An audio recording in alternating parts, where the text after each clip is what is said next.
하나님 아버지 감사합니다. 이 아침에 저희들을 불러주시고 하나님 앞에 먼저 예배함으로 하나님께 영광 돌리게 하심을 감사합니다. 이 시간 저희가 성령 하나님의 인도함을 받기를 원합니다. 성령님 도와주시고 이 예배를 끝나는 시간까지 함께 해주셔서 이 예배가 하나님의 아버지께 영광 돌리게 하여 주시고 우리가 한 말씀 한 말씀 깨닫게 하여 주시고 성령님 우리를 도와주시옵소서. 주 예수 그리스도의 이름으로 하나님의 아버지 앞에 간절히 기도드렸습니다. 아멘. 예수님이 예배를 잘 드릴 수 있도록 해주세요. 예수님의 이름으로 기도드립니다. 아멘. 예수님 군대에서 잘 드릴 수 있도록 해주셔서 감사합니다. 예수님의 이름으로 기도드립니다. 아멘. 255장 너희 죄 흉악하나. 시작. 너희 죄 흉악하나 눈과 같이 희겠네.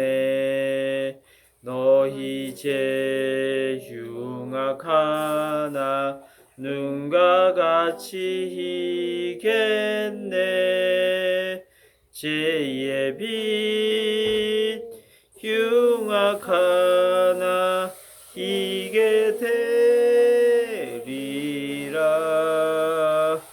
주홍빛 같은 내 죄 주홍빛 같은 내 죄 눈과 같이 희겠네. 눈과 같이 희겠네. 악한 죄 벗으라고 주님 너를 부르네. 악한 죄 벗으라고 주님 너를 부르네. 하나님 크신 사랑 아니었어라. 악한 죄 벗으라고 악한 죄 벗으라고 주님 너를 부르네. 주님 너를 부르네.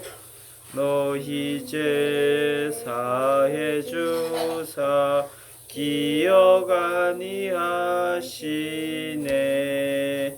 너희 죄 사해 주사 기억 아니하시네.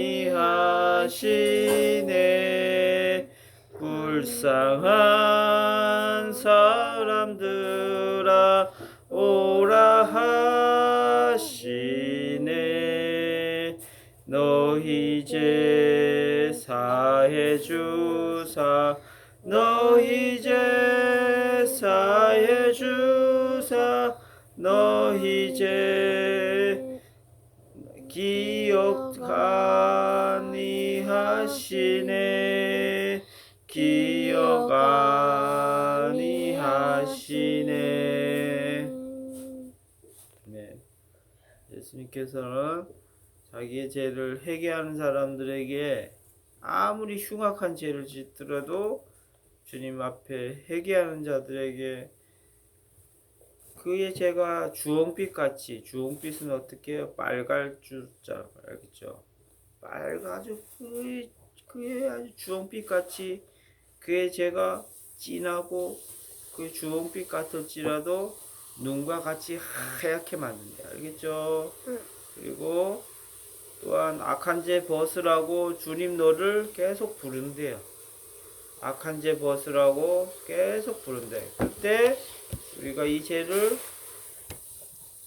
씻지 않으면 예수님 앞에 우리 죄를 십자가 앞에 못 박고 그 예수님의 피로 씻지 않으면 우리의 죄는 어떻게 돼요? 계속 있는 거예요. 그래서 3절에 보면 가사에 보면 그 죄를 회개하면 그 어떤 악한 죄라고 흉악한 죄라도 기억하지 아니하신대. 알겠죠? 우리 사람은 기억할 수가 있어요. 하지만 하나님은 그 죄조차도 전혀 기억하지 않는. 그죠? 알겠죠? 우리가 살인죄를 지었어요. 살인. 남을 죽였어요.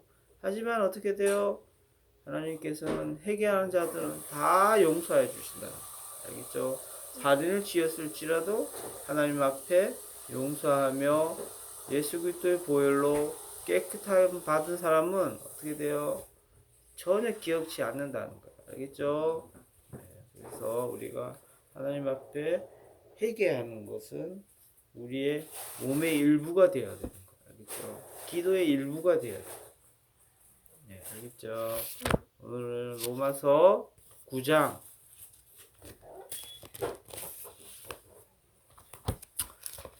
로마서 9장 니네 밥 먹고 가. 먹었니?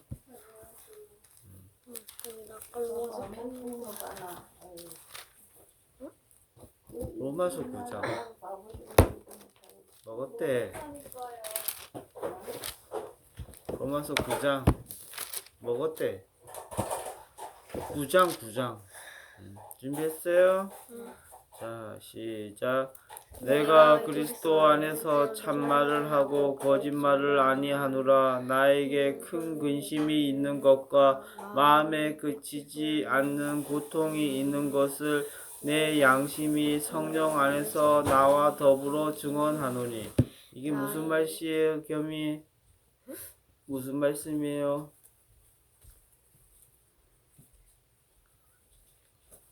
뭔 말인가? 물이 다 끓었어요. 물이 다 끓었는데. 잘 모르겠죠? 무슨 말인지. 그래서 쉬운 성경을 로마서 9장 무슨 말인지 나는 그리스도 안에서 참말을 하고 거짓말을 하지 않습니다. 내 양심이 성령을 힘입어서 이것을 증언하여 줍니다. 이렇게 이 말씀이에요. 나는 그리스도 안에서 참말을 한대. 누가? 바울이 지금 하는 거야. 알겠죠? 거짓말을 아니한대. 그래서 나에게 큰 근심이 있는 것과 마음에 그치지 않는 고통이 있는 것을 내 양심이 성령 안에서 나와 더불어 증언한대. 알겠죠? 그 말이란 말이에요. 그래서 자기는 정말 진실로 너희들에게 이 말씀, 로마서 계속 이렇게 봤죠? 로마서가 이게 어렵단 말이에요. 어려운 말씀이에요. 그렇지만 아빠가 토요일날에 얘기한 것 같이 주요 골자는 그거예요. 율법이 있는데 하나님께서 이스라엘 민족에게 율법을 주었는데 그 율법의 행위대로 하는 것은 의로운 거야. 알겠죠? 하지만 그 율법의 행위대로 할 자가 아무도 없은 거예요. 그래서 예수님께서 오셔서 율법의 행위가 아니고 어떻게 돼요? 은혜의 시대로 들어온 거야. 그래서 믿는 자들은 다 의롭다 함을 받는다 그랬단 말이야. 그래서 어떻게 돼요? 바울은 그의 마음에 내가 하나님의 성령을 받았지만 그의 안에서는 죄를 계속 행하고 있다고 그렇게 생각한 거예요. 알겠죠? 죄를 행하고 있는 악을 생각하고 있는 그의 두 마음을 본 거야. 그래서 오호라 나는 공고한 사람, 오호라 나는 비참한 사람이구나 하면서 탄식을 해요. 그래갖고 그런데 그 이후에 어떻게 돼요? 하지만 거기서 끝이면 우리는 참으로 정말 이게 너무 다 비참한 자가 되는 거야. 왜냐하면 겸이도 하나님을 믿지만은 그의 생각에 어떻게 돼요? 악한 생각이 있다는 것을 알겠죠. 죄를 짓고 루시도 마찬가지죠. 엄마도 마찬가지고 다 그런 마음이 있단 말이에요. 하지만 우리가 이길 수 있는 것은 저 8장을 본 것이 생명의 성령의 법이 알겠죠? 8장에서 성령의 법이 우리를 인도해 주시는 거예요. 인도해 주시면 그 우리의 하나님을 믿는 거룩한 영이 있지만 그 한쪽편에서 죄를 짓고 싶은 그런 마음이 막 생길 때 생명의 성령의 법이 어떻게 돼요? 우리를 인도해 주신다는 거예요. 알겠죠? 성령님 우리를 이 죄에서 떠나게 해주세요 하면 성령님께서 우리를 인도해 주신다는 거예요. 이게 9절에 바로 이어지는 거야. 알겠죠? 이게 참말이다. 이런 게. 알겠죠? 이게 참말이라는 거예요. 그래서 자, 3절. 3절 보고 있어요, 루시? 네. 읽어봅시다. 시작. 나의 형제 곧 골육의 친척을 위하여 내 자신이 저주를 받아 그리스도에게서 끊어질지라도 원하는 바로라. 이건 무슨 말이죠? 나의 형제 곧 골육의 친척을 위하여 내 자신이 저주를 받아 그리스도에게서 끊어질지라도 원하는 바로라. 잘 모르겠으면 이지 쉬운 성경을 한번 들어봅시다. 나에게는 큰 슬픔이 있고 내 마음에는 끊임없는 고통이 있습니다. 나는 육신으로 내 동족인 내 결례를 위하는 일이면 내가 저주를 받아서 그리스도에게서 끊어질지라도 달게 받겠습니다. 내 동족은 이스라엘 백성입니다. 그들에게는 맞아요. 하나님의 자녀로서의 신분이 있고 하나님을 모시는 영광이 있고 하나님과 맺은 언약들이 있고 율법이 있고 예배가 있고 하나님의 약속들이 있습니다. 알겠죠? 4절까지 지금 간 거예요. 알겠죠? 응. 그래서 이스라엘 사람들은 4절에 보면 양자됨, 하나님의 아들됨, 알겠죠? 영광, 하나님께 영광 돌리고 하나님의 언약이 그들에게 있었어. 그래서 율법을 세우신 것과 예배와 약속들이 있었어요. 알겠죠? 이스라엘 민족에게는 5절 읽어봅시다. 시작. 조상들도 그들의 것이요 육신으로 하면 그리스도가 그들에게서 나셨으니 그는 만물 위에 계셔서 세세의 찬양을 받으실 하나님이시라. 아멘. 알겠죠? 조상들도 어떻게 돼요? 자기의 조상들이란 말이에요. 이 육신의 조상으로 하면 조상이 육신의 조상이란 말이에요. 그러면 그리스도가 그들에게서 나신 거예요. 예수님께서도 어떻게 했어요? 예수님의 계보를 마태복음 1장에 잘 나와 있죠? 쭉 아브라함에서부터 쭉 해왔고 육신의 아버지인 요셉까지 잘 이렇게 나타난 거예요. 알겠죠? 그렇지만 이 그들에게 나셨으니 그는 만물 위에 계셔서 세세 그 하나님께서 그 육신의 그 조상들을 우리가 알고 있어요. 알겠죠? 예수님도 그 육신에서 다윗의 자손이라고 항상 그리잖아. 알겠죠? 그래서 6절 한번 보시죠. 6절 시작. 그러나 하나님의 말씀이 폐하여진 것 같지 않도다. 이스라엘에서 난 그들이 다 이스라엘이 아니요. 7절 시작. 또한 아브라함의 씨가 다 그의 자녀가 아니라 오직 이삭으로부터 난 자라야 내 씨라 불리리라 하셨으니. 8절 곧 육신의 자녀가 하나님의 자녀가 아니요 오직 약속의 자녀가 씨로 여기심을 받느니라. 시작. 약속의 말씀은 이것이니 명년 이때에 내가 이르리니 사라에게 아들이 있으리라 하심이라. 그뿐 아니라 또한 리브가가 우리 조상 이삭 한 사람으로 말미암아 임신하였는데 그 자식들이 아직 나지도 아니하고 무슨 선이나 악을 행하지 아니한 때에 택하심을 따라 되는 하나님의 뜻이 행위로 말미암지 않고 오직 부르시는 이로 말미암아 서게 하려 하사 리브가에게서 이르시되 큰 자가 어린 자를 섬기리라 하셨나니. 13절 시작. 기록된 바 내가 야곱은 사랑하고 에서는 미워하였다 하신가 같으니라. 자, 13절까지 쉬운 성경을 한번 들어볼게요. 지금 3절부터 알겠죠? 3절부터까지 했으니까 4절부터 해야지. 9장 4절부터 한번 비교해 가면서 들어봐요. 족장들은 그들의 조상이요 그리스도도 육신으로는 그들에게서 태어나셨습니다. 6장 5절부터 해 지금. 그는 만물 위에 계시며 영원토록 찬송을 받으실 하나님이십니다. 6절. 아멘. 6절. 그러나 하나님의 약속의 말씀이 폐했다고는 할 수 없습니다. 이스라엘에게서 태어난 사람이라고 해서 다 이스라엘 사람이 아니고 7절. 아브라함의 자손이라고 해서 다 그의 자녀가 아닙니다. 8절. 다만 이삭에게서 태어난 사람만을 7절. 너의 자손이라고 부르겠다. 하셨습니다. 이것은 곧 육신의 자녀가 하나님의 자녀가 되는 것이 아니라 약속의 자녀가 참 자손으로 여겨지리라는 것을 뜻합니다. 그 약속의 말씀은 내년에 내가 다시 올 때쯤에는 사라에게 아들이 있을 것이다. 한 것입니다. 10절. 그뿐만 아니라 리브가도 우리 조상 이삭 한 사람에게서 쌍둥이 아들을 수태하였는데 그들이 태어나기도 전에 무슨 선이나 악을 행하기도 전에 택하심이라는 원리를 따라 세우신 하나님의 계획이 살아있게 하시려고 또 이러한 일이 사람의 행위에 근거하는 것이 아니라 부르시는 분께 달려있음을 나타내시려고 하나님께서 리브가에게 말씀하시기를 형이 동생을 섬길 것이다. 하셨습니다. 이것은 성경에 기록한 바 내가 야곱을 사랑하고 에서를 미워하였다. 네. 한 것과 같습니다. 네. 이렇게 해서 13절까지 끝난 거예요. 알겠죠? 여기서 요점은 뭐예요? 요점은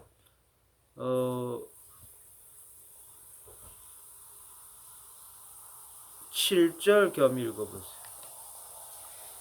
또한 아브라함의 씨가 다 그의 자녀가 아니라 오직 이삭으로부터 난 자라야 넷이라 부르리라 하셨으니 아브라함의 씨라고 해서 다 하나님의 자녀가 아니래. 왜냐하면 오직 이삭으로부터 난 자야 내 씨라 하면서 뒤에 쭉 이어지죠. 그 이유는 8절 엄마 읽어보세요. 곧 육신의 자녀가 하나님의 자녀가 아니요 오직 약속의 자녀가 씨로 여기심을 받는다. 육신의 자녀가 하나님의 자녀가 아니라고 얘기하는 거예요. 알겠죠? 오직 약속의 자녀가 씨로 여기심을 받는데 루시아 알겠죠? 네, 8절. 그래서 약속의 자녀는 어떻게 돼요? 약속의 자녀는 우리가 잘 알고 있다시피 리브가가 우리 조상 이삭 한 사람으로 말미암아 임신하였는데 그분이 누구예요? 그 사람이 리브가 이삭의 자식인 야곱이란 말이야. 알겠죠?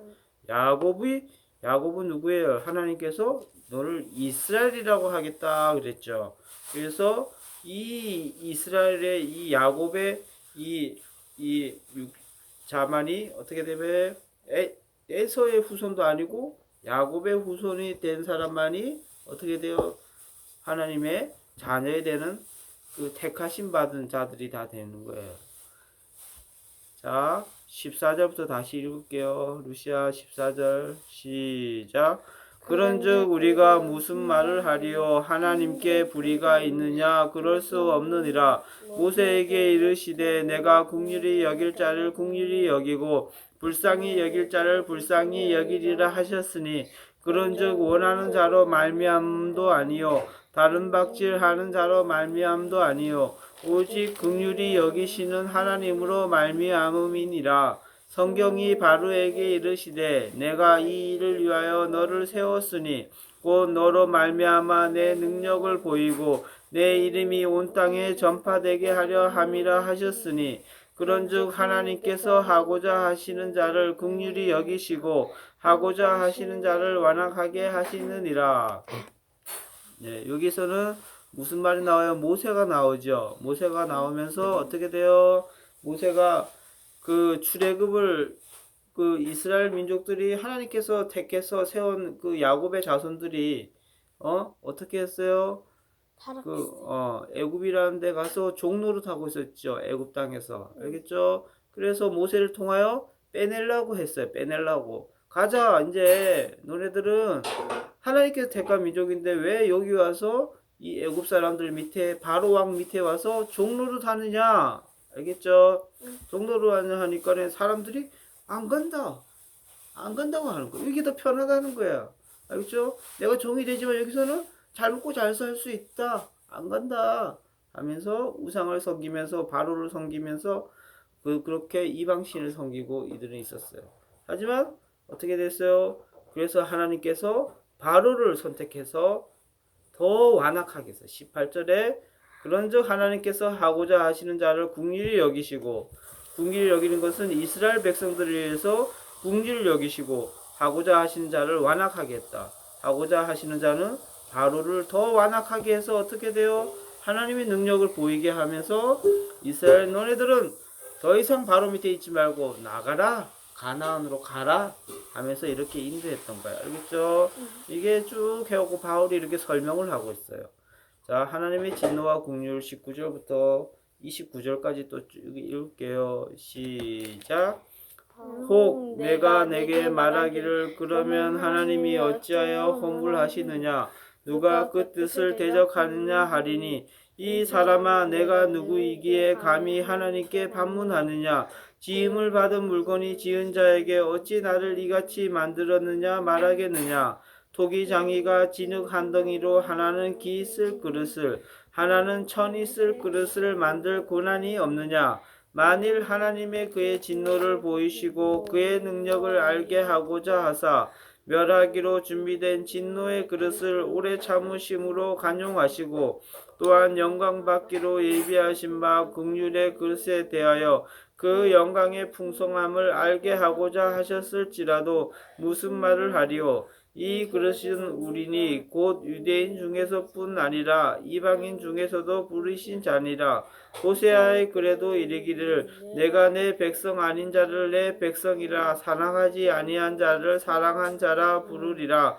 너희는 내 백성이 아니라 한 그곳에서 그들이 살아계신 하나님의 아들이라 일컬음을 받으리라 함과 같으니라 또 이사야가 이스라엘에 관하여 외치되 이스라엘 자손들의 수가 비록 바다의 모래 같을지라도 남은 자만 구원을 받으리니 주께서 땅 위에서 그 말씀을 이루고 속히 진행하시리라 하셨느니라.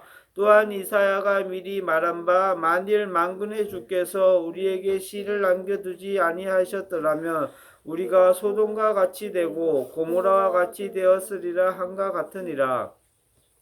자, 하나님의 진노와 긍휼이라는 제목이에요. 알겠죠? 그래서 하나님이 어찌하여 허물하시느냐 누가 그 뜻을 대적하느냐 이 사람아 내가 누구에게 감히 하나님께 반문하느냐 21절 루시 읽어보세요. 토기장이 진흙 한 덩이로 하나는 기운이 쓸 그릇을 하나는 천이 쓸 그릇을 만들 권한이 없느냐. 여기서 토기장이는 누구예요? 토기장이는 하나님이야. 알겠죠? 진흙 한 덩이는 진흙은 누구예요? 우리 인간이란 말이야. 알겠죠? 이 비유를 말한 거야. 그래서 토기장이는 루시도